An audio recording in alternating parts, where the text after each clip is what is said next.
Olá! Dando continuidade ao assunto servidores públicos, vamos hoje à sua segunda classificação. Vamos lembrar que na última aula vimos sobre os agentes políticos. Hoje vamos falar dos servidores públicos do tipo servidores públicos estatutários. Os servidores estatutários são os titulares de cargo público efetivo e integrantes da administração direta, das autarquias e das fundações públicas com personalidade de direito público.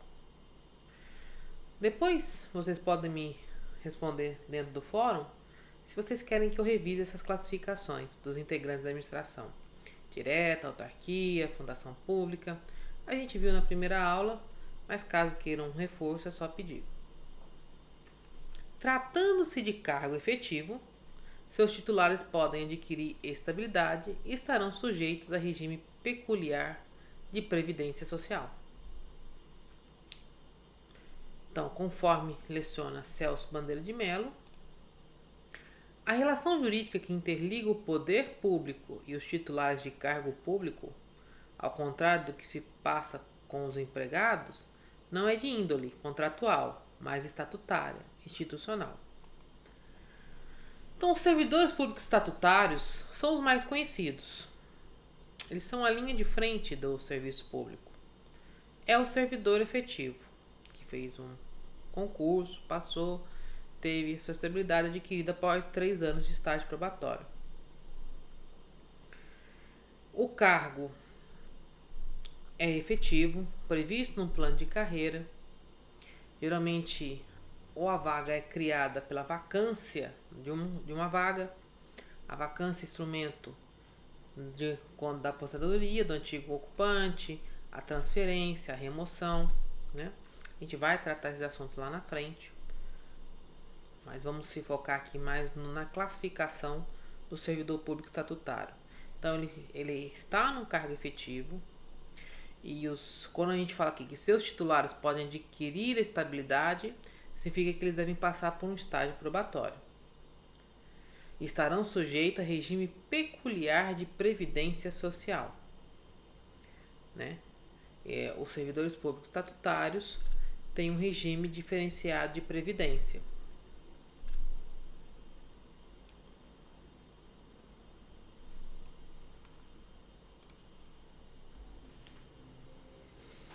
Então, para até reforçar a questão do regime peculiar de previdência social, a gente pode até citar aqui uma informação retirada do próprio site do gov.br, né? Onde fala, né? O sistema de previdência pública é destinado a todos os trabalhadores que exercem atividades remuneradas. No entanto, há distinção nas regras entre os servidores públicos titulares de cargo efetivo e os demais trabalhadores. O regime de previdência assegurado exclusivamente aos servidores públicos titulares de cargo efetivo pode ser mantido pelos entes públicos da Federação, União, Estado, Distrito Federal e Município, sendo neste caso denominado de Regime Próprio de Previdência Social, RPPS, e suas normas básicas estão previstas no artigo 40 da Constituição Federal e na Lei 9.717 de 98. Então, o Celso Bandeira de Mello, em 98, fala que o servidor público estatutário não é um funcionário regido por um contrato de trabalho. Ele tem uma ligação, desculpa o uso da palavra, mas uma ligação estatutária, institucional. Então, no regime estatutário, diversamente do que ocorre nas relações seletistas ou contratuais, o Estado pode, ressalvadas as disposições constitucionais impeditivas e o interesse público, então lá, ressalvado as disposições constitucionais impeditivas e também o interesse público, alterar unilateralmente, através de lei, o regime jurídico dos seus servidores, fazendo com que as regras que eram vigentes quando da investidura deste não tenham mais valor para disciplinar sua conduta de agora em diante. Então nota que o Estado tem esse poder. E, inclusive, é um assunto muito falado atualmente sobre a questão da reforma administrativa, que atingirá exatamente, na maioria das vezes, esse tipo de servidor. Contudo, ele tem que seguir as disposições já constantes na Constituição, né? Ele não pode ir contra a Carta Magna, a não ser que ele altere a Carta Magna, através de uma proposta de emenda à Constituição, que é o único projeto de lei que pode alterar a Constituição. Então vejam que, apesar do capital político indesejado em fazer uma ação dessa, o Estado tem essa oportunidade, tem dispositivos para isso, de alterar de forma unilateral, ou seja, sem a anuência da contraparte, sem a anuência dos servidores, as regras vigentes, quando da investidura do caso.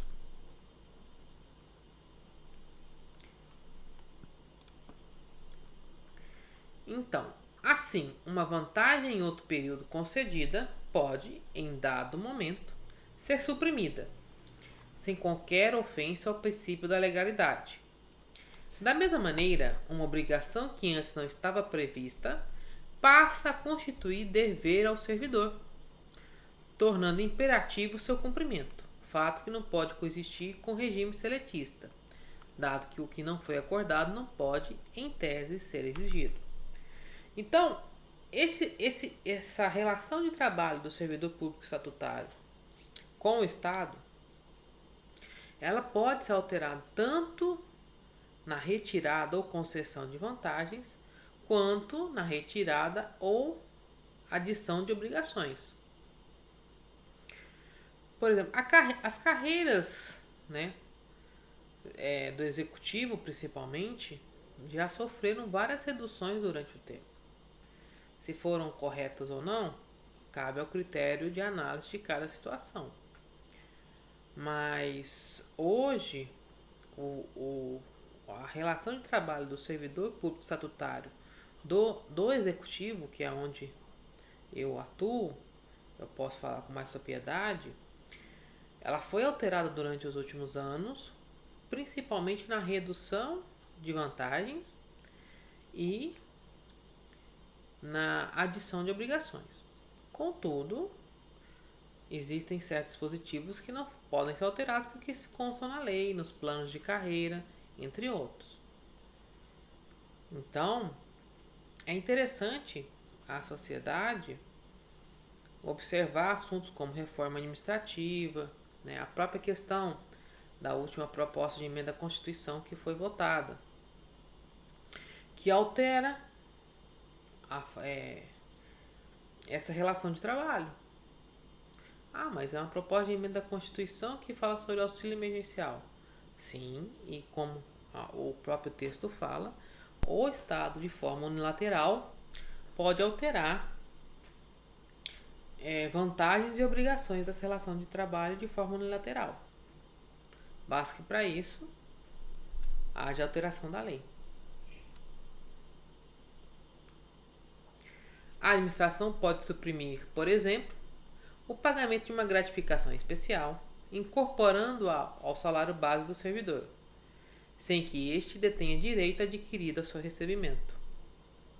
A administração pública não se equipara ao empregador privado, quando estabelece uma relação estatutária com seus servidores. E muitas são as nuances que diferenciam o Estado, exercendo efetivamente uma função pública do Estado que concorre com os particulares em igualdade de direitos, princípio previsto lá na 173 da Constituição Federal.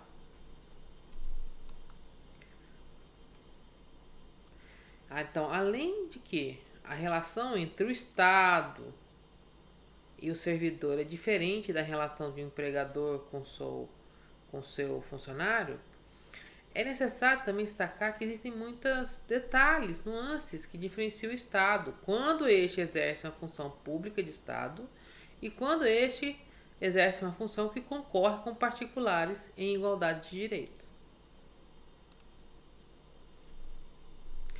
As vantagens concedidas ao Estado na modalidade poder público congente existe para conferir-lhe todos os meios necessários ao atendimento dos interesses públicos, um dos princípios maiores que norteiam o direito administrativo. Nesse sentido, faz-se oportuno frisar que o Estado tem a seu dispor a autoridade que lhe é parcialmente outorgada pela sociedade, por meio do chamado contrato social. Então, relembrem a necessidade básica do atendimento aos interesses públicos. Então, para o atingimento desses interesses públicos, o poder público, né, tem vantagens, tem um poder, uma autoridade para o atingimento desses interesses públicos. Para elucidar a questão, transcrevemos o entendimento do Eli Lopes de Meirelles lá em 2005, acerca do tema. Atos de império ou de autoridade são todos aqueles que a administração pratica usando de sua supremacia sobre o administrado ou servidor. Eles impõem obrigatório atendimento. Destaquem essa palavra, obrigatório atendimento. É o que ocorre nas desapropriações, nas interdições de atividade, nas ordens estatutárias. Tais atos podem ser gerais ou individuais, internos ou externos, mas sempre unilaterais, expressando a vontade oniponente do Estado e seu poder de coerção. São normalmente atos revogáveis e modificáveis a critério da administração que os expediu. Eu pedi para vocês destacarem sobre impõe obrigatório atendimento.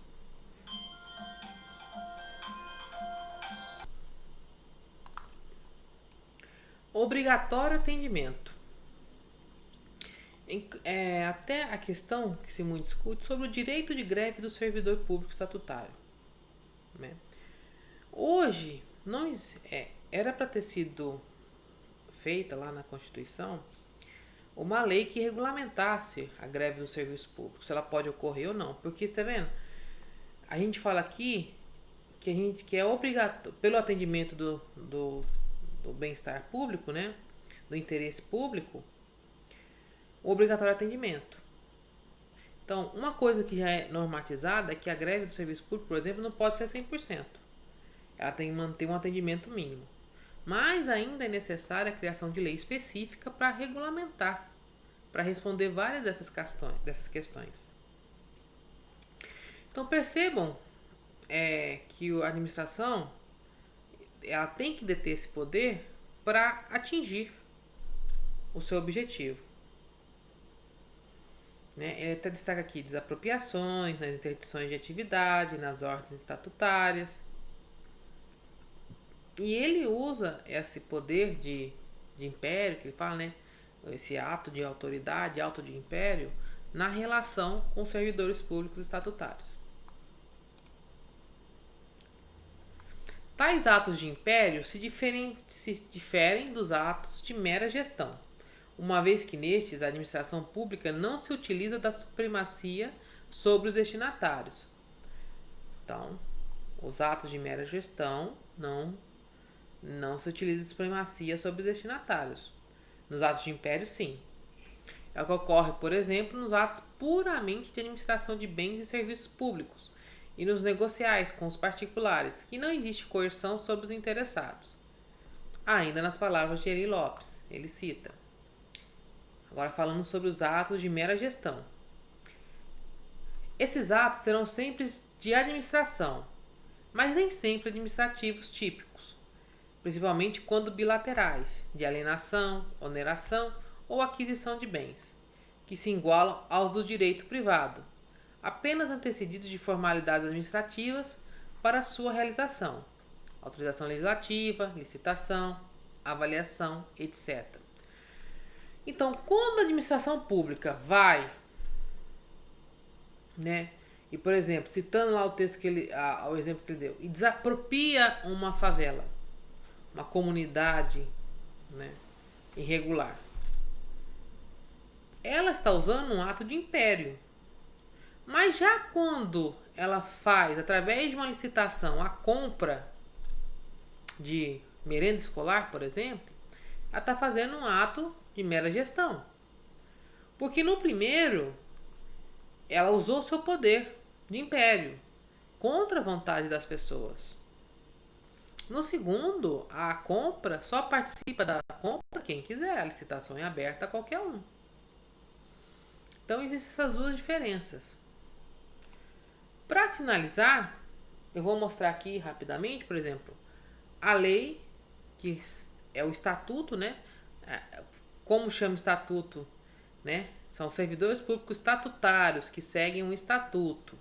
Então, aqui, ó, Estatuto dos Servidores Públicos Civis do Estado de Tocantins, a Lei 1.818, de 23 de agosto de 2007, e, por exemplo, a 8.112, de 11 de dezembro de 90, que é o Regime Jurídico dos Servidores Públicos Civis da União, autarquias e fundações públicas federais.